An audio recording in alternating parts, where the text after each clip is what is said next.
Setelah Ezra memberi pelajaran orang yang membuatnya malu, ketika kembali ke bangsal, dia melihat tetua Libra dan penjaga rumah sedang duduk di sofa. Tuan muda, Tuan Libra ingin melihat bayi, gendonglah Tuan muda kecil keluar. Ucap Judith. Mendengar ini, dia langsung mengerti apa yang terjadi. Anak itu bahkan tidak biarkan ibunya gendong, kecuali menyusui. Mungkin tetua Libra sudah membuatnya nangis, dan Kina sedang membujuk si kecil di dalam. Kakek tunggu sebentar. Nada bicaranya sangat dingin, berjalan masuk ke bangsal. Mendengar suara pintu dibuka, Kina angkat kepalanya, tersenyum bahagia.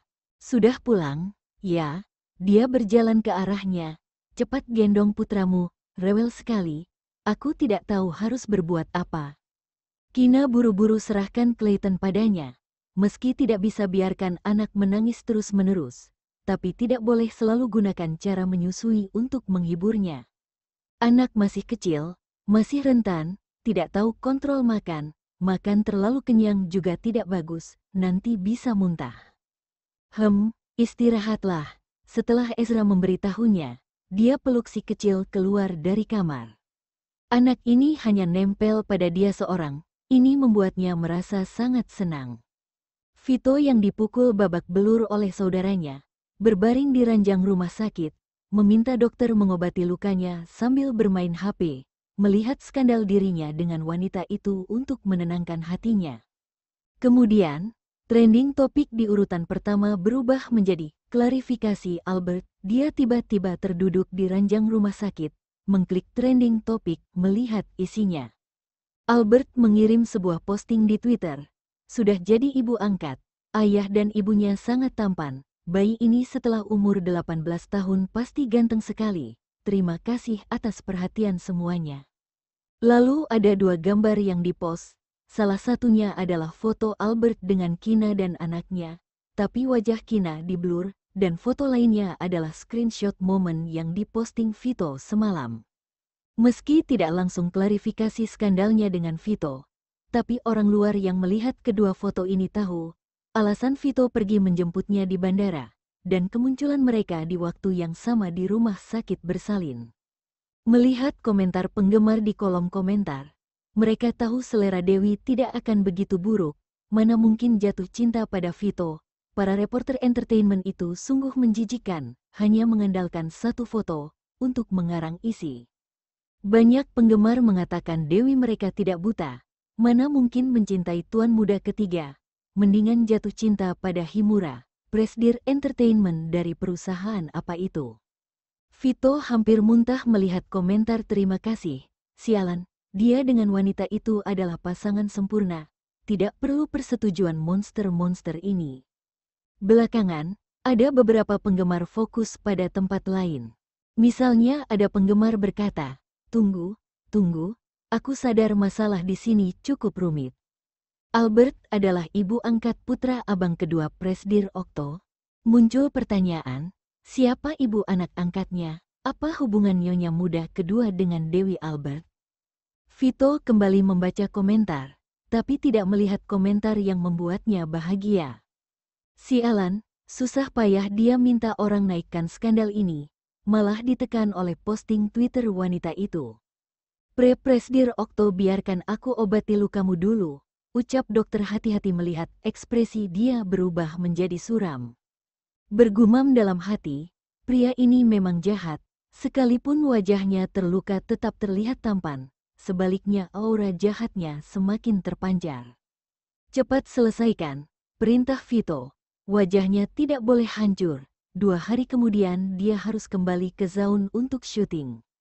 Dokter ketakutan dengan nada suaranya yang tidak menyenangkan, buru-buru membantunya membersihkan lukanya, kemudian mengoleskan obat terbaik. Dokter baru menghela napas lega setelah mengantar sang Buddha pergi. Vito yang meninggalkan rumah sakit, segera menelepon manajer public relation. Ada apa dengan trending topik itu? Bukankah sudah kusuruh terus di-post? Tanya dia dengan suara dingin. Kenapa wanita itu yang jadi trending topik? Presidir kami juga tidak tahu apa yang terjadi. Manajer public relation bercucuran keringat dingin, menjelaskan, kami sudah berikan uang ke penanggung jawab Twitter, dan sudah katakan trending topiknya harus dipost selama beberapa hari. Tapi apa? Tanya Vito tidak sabar. Setelah kita temukan masalah ini, kami telepon penanggung jawab pencarian trending topik Twitter. Mereka bilang mereka juga ingin tekan berita trending topik Nona Albert, tapi tidak bisa, seperti ada yang kontrol. Sementara teknisi Departemen Sosial Media Twitter tidak sehebat yang lain, tidak bisa hapus pencarian trending topik secara paksa. Ada yang kontrol, Vito tiba-tiba mengerutkan kening. Setelah berpikir selama beberapa detik, berkata, teknisi Departemen Sosial Media semuanya sampah, kamu tidak bisa pakai otak, biarkan teknisi KRC International Group datang bantu. Iya, Presdir segera kuhubungi Departemen Sosial Media, ucap manajer Public Relation. Aku langsung telepon Public Relation, biarkan mereka bantu. Setelah Vito menutup telepon, ia kembali menelepon penanggung jawab Departemen Sosial Media perusahaannya, dan terakhir menelepon Twitter. Uang sudah diberikan dan itu sangat mahal, tidak mungkin menonton trending topik di Twitter hilang begitu saja. Ketika menerima telepon Vito, mengatakan akan kirim orang Departemen Sosial Media pergi perbaiki. Meski sempat ragu, tapi pada akhirnya mereka tetap setuju. Wanita itu ingin klarifikasi hubungan dengan dia, tidak akan dia kabulkan. Vito tidak hanya ingin Albert menjadi pasangan skandalnya, bahkan ke depannya hanya boleh memiliki skandal dengannya. Setelah semua direncanakan, Vito perlahan-lahan menyalakan mobil, bersiap-siap pulang ke rumah keluarga Okto. Baru saja meletakkan HP, sebuah pesan masuk, ternyata dari abang keduanya. Mengingat baru dipukul, abang keduanya yang mengirim pesan pasti tidak ada hal baik. Tidak lihat, sekitar 10 menit kemudian, masuk satu pesan lagi. Dari Ezra, melihat lampu merah, Vito sempat ragu sejenak, membuka pesan, aku minta orang naikkan trending topik Albert. Meski hanya beberapa kata sederhana, tapi itu merusak semua rencana Vito. Abang kedua pasti sudah tahu apa yang akan dia lakukan selanjutnya, makanya kirimkan pesan peringatkan dia. Adik ketiga sedang kejar sahabat Kina, ucap Ezra santai. Kakek Okto tahu masalah ini, meski dia sudah tua, tapi terkadang juga akan online. Skandal itu begitu trending, kecuali dia buta, baru tidak melihatnya. Melihat lampu hijau di depannya, Vito ragu sejenak, mengklik pesan singkat, aku minta orang naikkan trending topik Albert. Setelah membaca pesan itu, Vito tercengang. Abang keduanya benar-benar pendendam, tidak mau rugi sama sekali. Susah payah dirinya memiliki skandal dengan wanita itu, belum puas dengan trending topik, sudah ditekan oleh trending topik abang keduanya. Bahkan postingan klarifikasi Albert berada di urutan pertama trending topik. Abang kedua ini jelas-jelas membantu orang luar. Beritahu semua orang di negara R, dia tidak memiliki hubungan seperti itu dengan wanita itu. Abang kedua membuatnya kesal. Namun Vito menarik napas dalam-dalam, menghibur dirinya sendiri, ini ujian dari Tuhan untuknya. Bagaimanapun, wanita itu pada akhirnya akan menjadi miliknya. Setelah pencarian trending topik ditekan selama 2 atau 3 hari, perlahan-lahan beritanya mereda. Meski skandal ini cukup meresahkan bagi Albert, tapi bukan tidak mendapatkan untung. Dia yang diwawancara di bandara saat itu mengatakan sedang syuting drama baru, tapi tidak menyebutkan nama drama baru. Setelah skandal itu diklarifikasi, semua orang mengalihkan perhatian mereka pada drama barunya. Bisa dikatakan populer sebelum disiarkan. Albert menghabiskan waktu 4 hari di Leicester, kemudian buru-buru terbang ke Zaun untuk syuting. Dia berjanji pada Kina akan pulang lagi setelah genap 1 bulan. Setelah memar di wajah Vito sembuh, dia juga kembali ke Zaun. Dia terus merenungkan skandal dia dan Albert yang ditekan oleh abang kedua. Kemudian dengan licik memposting sebuah foto memakai pakaian kuno, captionnya berisi, seumur hidup ini bermimpi menjadi aktor, akhirnya mimpi ini terwujud, aku pemeran utama pria, coba tebak siapa pemeran utama wanitanya. Setelah dipost, dia sengaja mengiring netizen menebak pemeran utama wanita itu adalah Albert. Albert hampir saja pukul Vito sampai mati saat melihat pencarian yang menjadi trending lagi. Kehidupan dua musuh yang saling bertarung di kota Zuan sangat indah, sedangkan kehidupan sehari-hari Ezra dan Kina di Leicester lebih hangat dan manis. Setelah melahirkan, Kina tinggal di rumah sakit selama seminggu sebelum pulang ke rumah keluarga Okto untuk menjalankan masa nifas. Dan Ezra yang mengambil cuti panjang menjadi penuh waktu. Si kecil masih hanya mau dekat dengan ayahnya. Bahkan jika Kina memeluknya tidak menyusui, meski tidak menangis, dia akan cemberut, tunjukkan penampilan sedih.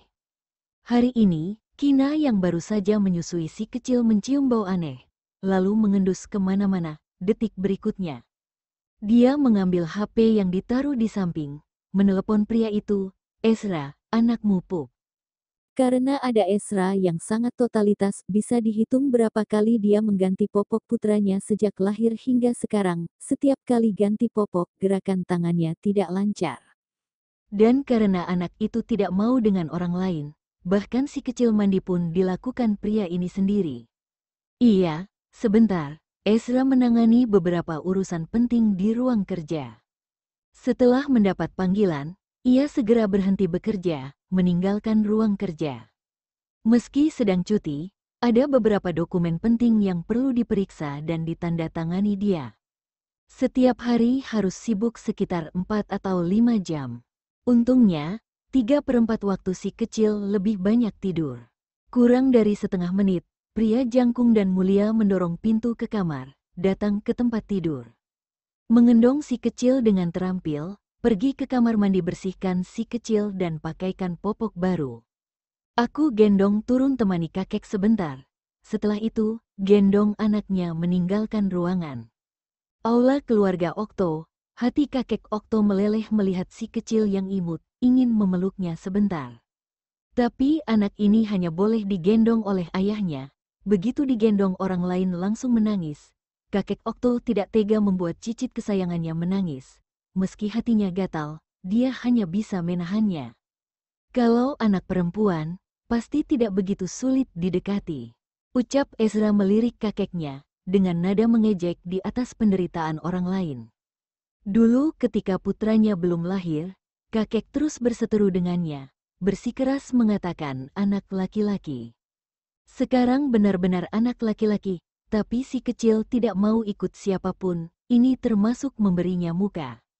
Ucapannya membuat kakek Okto kesal. Sebelum lahir, dia berfantasi setiap hari bisa bermain dengan cicitnya.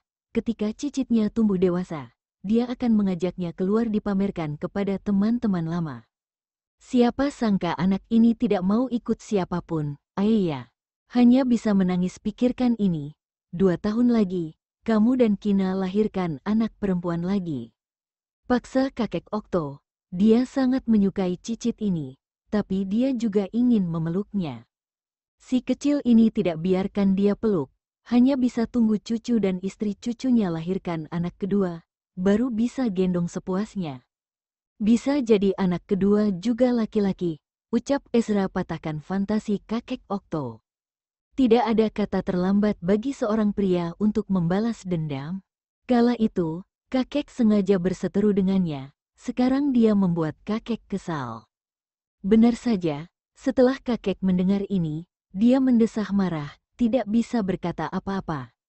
Memikirkan silsilah keluarga Okto selama beberapa generasi, semuanya anak laki-laki, dia dan istrinya melahirkan Eldrick seorang, cucu pertamanya juga lahirkan Ezikra seorang, sekarang tuan muda kedua juga lahirkan seorang anak laki-laki. Ayah, kapan keluarga Okto bisa lahirkan permata? Setelah memikirkannya, dia kembali sadar. Kakek Okto berkata, kalau anak kedua masih laki-laki, lahirkan satu lagi, tidak mungkin semuanya anak laki-laki.